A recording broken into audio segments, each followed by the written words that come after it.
Hello everybody, this is Paul again from FatBrainBooksBlog.com, and once again we're going to tackle another subject here that's very important.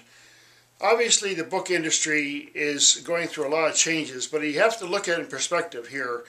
At one time, long ago, they carved things into stone or put them on clay, and writing goes back a very, very long time. And in fact, some of the oldest records, where even though they're primitive by our standard, because they were carved into stone, they've lasted for a very, very long time. So that's an interesting subject we could get into about how ephemeral print is and digital media and so on, and can it be read in the future. Now, I personally am a great fan of the real book because even though we have new technology and we can digitize everything, you almost like to have a real backup copy. I mean, not just a backup, a more vulnerable digital copy, an actual physical backup. And I think as we go forward in technology, we're going to find that's going to be very, very important to the industry, because people say, well, where are our records going to go? If it's all digital and it can be erased by a variety of different means or destroyed in other ways, then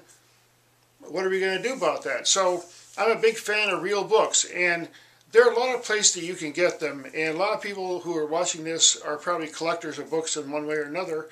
And I suggest getting into some of the real fascinating books that are out on the market now, because the prices are actually very, very reasonable.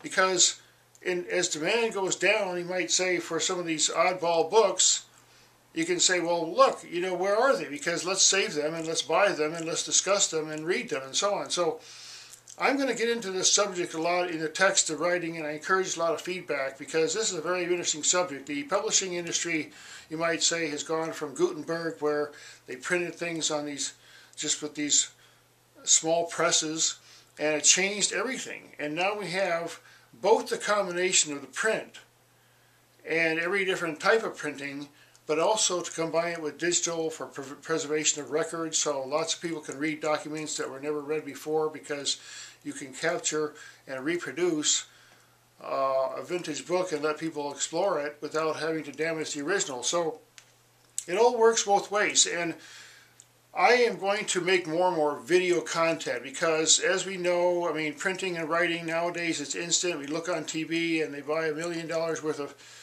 space on the Super Bowl or something just to say something, to say it in 15 seconds. Now the media here with the internet and video is changing the whole way that authors and writers and people communicate with each other, and I'm exploring that in a lot of my own personal blogs and my travels and discussion with people, how the changing of technology allows a lot of things that could never be possible before.